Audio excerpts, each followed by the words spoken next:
we get the students out of the norm and the drudgery, let's say, of day-to-day science education. They're able to take their projects, which they develop, and that they own. And I think that's the real important piece to this, is that they own their project, therefore they have a much greater vested interest in it, as everybody owns Chapter 12, you know, in the science class. So for me, it's getting kids excited about things that they like. And that's the important part, in that we don't trick them into learning science, but they certainly do get a great deal of science knowledge out of the project that they develop, and that they're able to bring it forward. And I know that we talk in education today about 21st century skills. This is a perfect situation for that, to people to be able to process through the scientific method or the design process. If it's an engineering project, develop a final product, communicate that to others, and you know, you just can't beat that. My project is about magnetic levitation transport. Basically what it is taking magnets and levitate them. Opposites will attract, but the same polarity will repel. I mean, when I have to sit down and just like think, like, man, because like with this project, there's a lot of things that had to be done. Like at first I started with, and I didn't have any sides to keep it guided. So, you know, I had to say, man, what do I do? And I was like, oh, let me make, you know, side skirts kind of to keep it on track.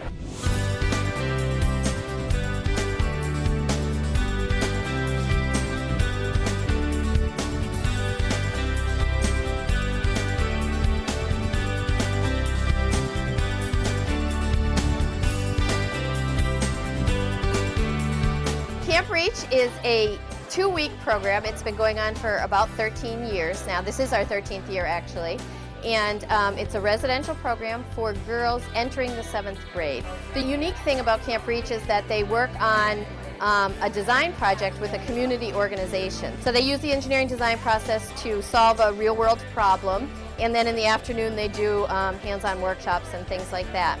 Today is our Wacky Shoes workshop for Camp Reach. So what we're doing is we're talking about the engineering behind the design of shoes. So we want them to consider not only the style of the shoe, but also what might be important in the engineering of it. So the purpose, the materials, things like that. The girls have had a little bit of a review of the engineering design process, and they've had to brainstorm an idea and create a drawing, and now they're actually in the process of creating their first shoe. We are making a shoe called the Tall Flamingo. We're making it all pink and then adding feathers to represent the flamingo. Here we have a very tall heel made out of clothespins, and we wrapped felt around it. And then we're holding it with like straps that are connected to like the heel. This holds up like the heel right here, and we're tying a bow down here so that it like supports the heel right there. And this is the material we use to like cushion the foot. And then this is the material that we want people to see because it's prettier. A lot of engineering goes into it, the cushioning and like the style of the shoe and for the purpose of the shoe. Like if you're running, then like you want some more cushioning. Some shoes are comfortable and some shoes are not. Like ours obviously is not very comfortable, but it still is a pretty shoe. I want to be an engineer when I grow up, and I'm really interested in all this math and science. And I also really like to build things, so like engineering seems perfect for me. And I like the designs of how things work, and I'm really interested in that. So it seems like kind of the perfect job for me when I get out of college.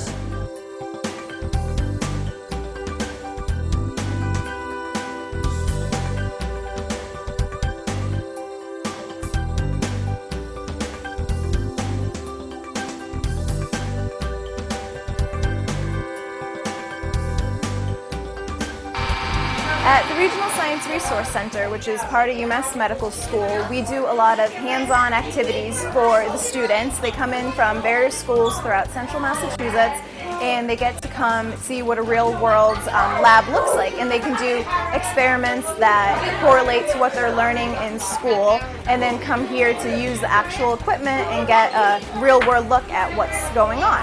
They can apply what they learn here at the lab and take it back to their school, and also vice versa. They can take what they learn at school and come use and apply those skills here. it's really exciting for me to see the kids get so excited about science and say, oh wow, look at that, and to see exactly what they are learning and apply it to what they're doing here. Today we started with a single onion, and we were able to extract the DNA so they can actually see what DNA looks like, and now they're able to take home a little tube and show their parents and explain what they did for the day. And you're gonna pour slowly in, okay? So we'll get those cell parts we don't want, like the cell wall up top, and what's gonna come down here? What do we want? Yes. The lysine buffer. Yep, mixed with The unwanted cell parts. that's gonna be on top. What do we want in the bottom? The DNA, exactly. It's pretty cool because, like, when I always go walk around thinking, like, that all living things have these, and now I have it right here in a jar.